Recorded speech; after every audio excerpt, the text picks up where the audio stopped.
Misal ada tetangga toksik, apakah kita dosa nih dengan menghindar dari mereka? Kita nggak membenci, tapi sekedar menghindar aja demi kesehatan jiwa kita, juga buat meminimalisir kesalahan yang disebabkan oleh tetangga. Saya jawab enggak. Yang penting jangan membalas atau membencinya. Rasul memalingkan wajahnya seraya berkata, "Celakalah kamu Wahsy. Wahai Wahsy, sembunyikanlah wajahmu dariku. Aku tidak akan melihat wajahmu lagi setelah hari ini." Sejak hari itu Wahsy atas permintaan Nabi selalu berusaha agar wajahnya tidak terlihat oleh Rasulullah SAW. Bismillahirrahmanirrahim. Assalamualaikum warahmatullahi wabarakatuh. Alhamdulillahi rabbil alamin alladzi hadana ila siratal mustaqim. Wassalatu wassalamu ala sayyidil mursalin sayyidina wa maulana Muhammadin wa ala alihi wa sahbihi ajma'in, amma ba'du. Saya ingin menjawab sebuah pertanyaan. Sebenarnya ini adalah komen dari status saya, di mana saya menulis status, mundur dari grup toksik adalah salah satu cara menyelamatkan diri dari kerusakan jiwa dan raga. Lalu ada yang bertanya, misal ada tetangga toksik, apakah kita dosa neng dengan menghindar dari mereka? Kita nggak membenci, tapi sekedar menghindar aja demi kesehatan jiwa kita, juga buat meminimalisir kekesalan yang disebabkan oleh tetangga. Nah, yang seperti ini sering terjadi, bukan hanya dilakukan oleh tetangga, tiap orang punya ujiannya ya. Ada yang diuji oleh tetangganya, ada yang diuji oleh saudaranya sendiri bahkan, ada yang diuji oleh orang tua, ada yang diuji, ya namanya hidup. Hidup itu masalah, segala sesuatu bisa saja menjadi ujian. Karena hidup ini ujian, maka segala sesuatu bisa saja jadi masalah. Nah, gimana ketika ada yang bertanya, misal ada tetangga toksik, apakah kita dosa neng dengan menghindar dari mereka? Kita nggak membenci, tapi sekedar menghindar aja demi kesehatan jiwa kita, juga buat meminimalisir kesalahan yang disebabkan oleh tetangga. Saya jawab enggak. Yang penting jangan membalas atau membencinya. Kalau kita membalas, apa bedanya dengan mereka? Kalau kita membencinya, siapa tahu suatu hari dia bertaubat dan diterima taubatnya. Dan orang yang bertaubat itu hukumnya suci, bersih, bahkan bisa jadi lebih suci dari kita yang membencinya. Maka jagalah hati untuk tidak membenci pada orang yang walaupun menyebalkan. Tapi kita punya kewajiban untuk menjaga diri kita dari kezaliman, dari tindakan mungkar yang dilakukan oleh orang, dari kejahatan-kejahatan yang merusak diri kita, jiwa kita, raga kita, mental kita. Nah, kenapa saya bilang itu nggak haram?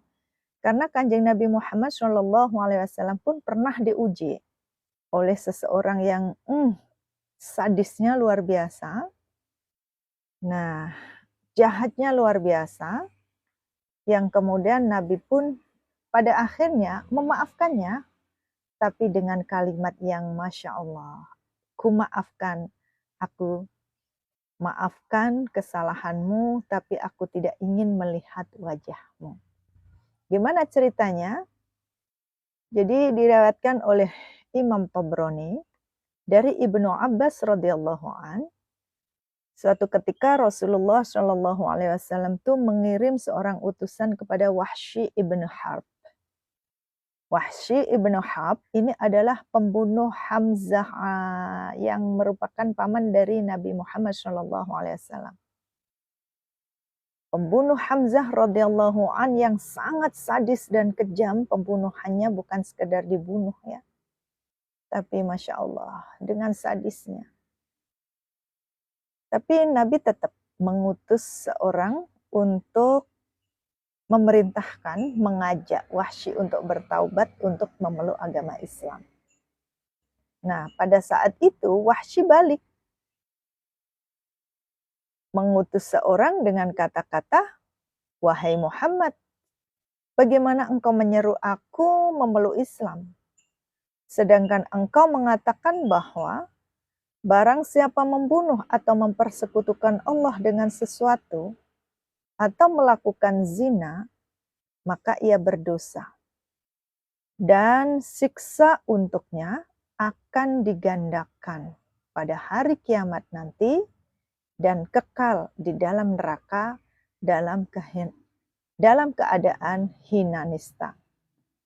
Sedangkan aku telah melakukan semua perbuatan dosa itu. Menyekutukan ia, menyekutukan Allah ia, membunuh ia, berzina ia. Sedangkan aku telah melakukan perbuatan itu, kata Wahsy bin Harb. Apakah engkau menjumpai satu keringanan bagiku sehingga aku tidak disiksa di neraka nanti? Nah, dari kejadian ini lalu turunlah ayat di Al-Quran surat Al-Furqan ayat 70. Di mana Allah berfirman, A'udzubillahi minasyaitonirrajim, Bismillahirrahmanirrahim. Illa man taba wa amana wa amila amalan sholihan faulaika yubaddilullahu sayatihim hasanat wa kanallahu ghafurur rahima. Yang artinya, kecuali orang-orang yang bertaubat, ya, semua masuk neraka bertanggung jawab atas dosanya, kecuali orang yang bertaubat dan beriman. Dan setelah taubat lalu beriman juga mengerjakan amal baik, amal kebajikan, tindakan yang mulia yang membawa kemaslahatan, kebaikan. Maka kejahatan mereka akan diganti oleh Allah dengan kebaikan. Allah itu Maha Pengampun lagi Maha Penyayang. Nah, setelah Fathu Makkah, yaitu di mana Nabi kan di Mekah pernah dibully, lingkungan toksik, nyawanya bukan hanya jiwa dan mentalnya yang rusak, nyawa Nabi pun terancam. Yang pada akhirnya Kanjeng Nabi hijrah ke Madinah. Dan di Madinah itulah Nabi membangun peradaban, kekuatan, sampai akhirnya bisa kembali ke Mekah. Dan Mekah kembali takluk di bawah kekuasaan Kanjeng Nabi. Nabi bisa dengan damai kembali ke tanah airnya.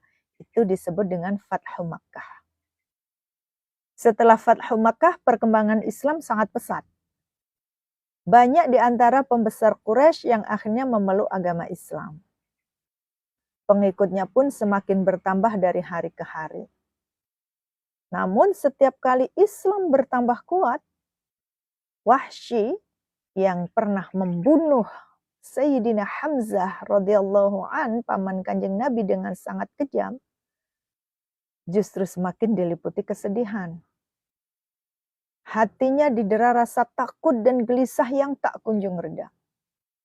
Perasaan itu terus menghantuinya hingga akhirnya Rasulullah SAW bersama pasukannya yang besar berhasil menaklukkan kota Makkah. Saat itu Wahsy melarikan diri ke Taif untuk mencari tempat aman. Namun tak lama kemudian kebanyakan penduduk Taif juga masuk Islam. Mereka bahkan menyiapkan utusan untuk menghadap Kanjeng Nabi Muhammad SAW mengikrarkan keislaman mereka. Wahsy pun semakin menyesal dan semakin kebingungan mau sembunyi kemana lagi nih.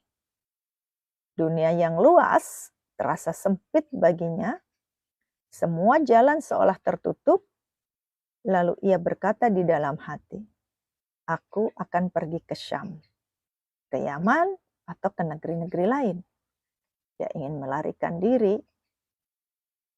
Ketika ia dalam perjalanan menuju Syam, tiba-tiba ada seorang laki-laki menghampirinya Lalu Wahsy menjawab, demi Allah, demi Tuhan, ketika aku dalam keadaan yang sangat kesusahan seperti ini, tiba-tiba datang seorang yang mau berbelas kasihan, memberikan nasihat padaku. Lalu laki-laki itu menjawabnya begini, celakalah kamu wahai Wahsy, sungguh Muhammad Shallallahu Alaihi Wasallam tidak akan membunuh seorang pun yang masuk dalam agamanya dan mau bersyahadat dengan benar. Jadi Kanjeng Nabi itu sejahat apapun orang kalau sudah bersyahadat artinya berdamai. Ketika masuk Islam artinya ya udah damai. Hukumnya orang bertaubat itu seperti orang yang tidak pernah berbuat dosa. Nah, setelah dinasehati tadi itu, hati Wahsy kan tersentuh, berpikir panjang, lalu segera berangkat ke Madinah untuk menemui Kanjeng Nabi. Setibanya di Madinah, si Wahsy mencoba menemui Kanjeng Nabi, mencari tahu keberadaan Rasulullah Shallallahu Alaihi Wasallam. Dan ternyata Kanjeng Nabi saat itu ada di masjid. Dengan rasa takut dan khawatir yang luar biasa, Wahsy memberanikan diri melangkah masuk ke dalam masjid. Ia mendekat, berdiri di hadapan Rasul sambil berkata, Asyhadu an la ilaha illallah wa asyhadu anna Muhammadar Rasulullah. Yang artinya aku bersaksi bahwa tidak ada Tuhan selain Allah dan Nabi Muhammad adalah Rasul Allah. Mendengar dua kalimat syahadat ini, Rasul lalu melihat si Wahsy, menatapnya. Ketika beliau, Kanjeng Nabi menyadari bahwa yang mengucapkan syahadat adalah Wahsy, setelah melihat wajahnya, Nabi menunduk. Tidak lagi melihat wajah Wahsy. Sambil berkata, apakah engkau Wahsy? Wahsy menjawab, betul ya Rasul. Lalu Kanjeng Nabi menyuruh Wahsy duduklah. Ceritakan kepadaku, bagaimana engkau membunuh Hamzah, pamannya yang dibunuh oleh Wahsy dengan kejam itu. Akhirnya Wahsy pun duduk dan menceritakan seluruh peristiwa pembunuhan Hamzah kepada Kanjeng Nabi. Ketika Wahsy selesai bercerita, Rasul memalingkan wajahnya seraya berkata, celakalah kamu Wahsy. Wahai Wahsy, sembunyikanlah wajahmu dariku. Aku tidak akan melihat wajahmu lagi setelah hari ini. Jadi Kanjeng Nabi luka batinnya terlalu dalam, sehingga walaupun Nabi tidak membalas, tidak marah, dan sudah menerima syahadah, kesaksian Wahsy untuk masuk Islam, tapi Kanjeng Nabi tidak ingin melihat wajah Wahsy dan meminta Wahsy untuk tidak pernah memperlihatkan wajahnya di hadapan Kanjeng Nabi. Meskipun begitu, Nabi tetap memaafkannya.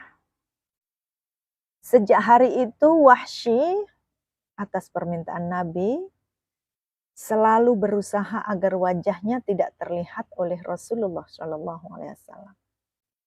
Setiap kali para sahabat duduk di hadapan beliau, ia memilih duduk di belakang supaya Kanjeng Nabi tidak melihat wajahnya. Ia terus menjaga hal itu sampai kapan? Sampai Rasulullah wafat. Meskipun ia tahu bahwa Islam menghapus seluruh dosa sebelum seseorang memeluknya, dosa-dosa waktu kafir, begitu syahadat, begitu masuk Islam, dosa-dosa itu diampuni semuanya. Namun perbuatan yang telah ia lakukan tetap menyakiti orang yang jadi korban. Dalam hal ini, perbuatan Wahsy membunuh kejam Hamzah alaihissalam benar-benar menyakiti hati, pikiran, dan peringatan Kanjeng Nabi Muhammad SAW. Bayangan masa lalunya tak pernah lenyap. Dan terus ia mencari kesempatan menebus kesalahan besar yang telah diperbuatnya dengan beramal soleh. Salah satu amal solehnya adalah dengan memenuhi permintaan Kanjeng Nabi. Memahami rasa sakitnya Kanjeng Nabi. Memahami kenapa Nabi tidak ingin melihatnya walau sudah memaafkannya.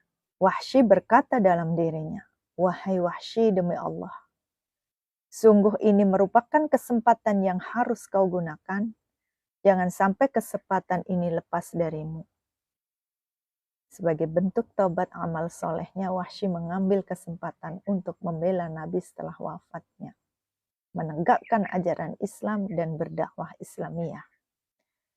Lalu ia keluar bersama tentara kaum muslimin membawa tembak yang dahulu digunakan untuk membunuh pemimpin para syuhada, yaitu Hamzah bin Abdul Muthalib. Ia meneguhkan hati untuk melemparkan tombak itu kepada tubuh Musailamah hingga mati, atau dirinya sendiri yang akan syahid di medan perang.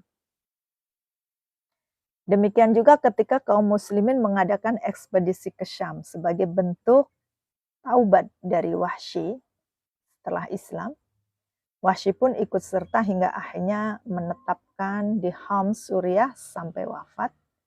Dan ia dimakamkan di sana berdampingan dengan makam Thauban, pembantu Rasulullah SAW. Masjid yang dibangun dekat makamnya dikenal dengan nama Masjid Jami' Wahsy Thauban. Namun kini bangunan masjid itu hancur akibat peperangan. Nah, dari sini maka menyelamatkan hati tanpa membenci orang yang menyakiti. Ketika kita tersakiti, tidak mudah melupakan rasa sakit itu, dan salah satu cara menyembuhkan rasa sakit agar dengan mudah memaafkan orang yang menyakiti adalah tidak melihatnya, tidak bertemu dengannya, dan menghindar untuk bertemu dengannya. Boleh, yang penting jaga hati, jangan ikut membenci. Dan tetaplah jaga silaturahmi, kasih tahu dia, orang itu, untuk berusaha menjaga hubungan baik, memahami hati kita, perasaan kita, rasa sakit kita, agar kita lebih cepat menyembuhkan rasa sakit itu sehingga lebih mudah memaafkan. Baik, terima kasih untuk live hari ini. Terima kasih Nenek UU. Assalamualaikum. Meski kita nggak pernah ketemu di TikTok jadi adem, ingat sebagai sahabatku. Wah, terima kasih. Siapa ya nenek nih?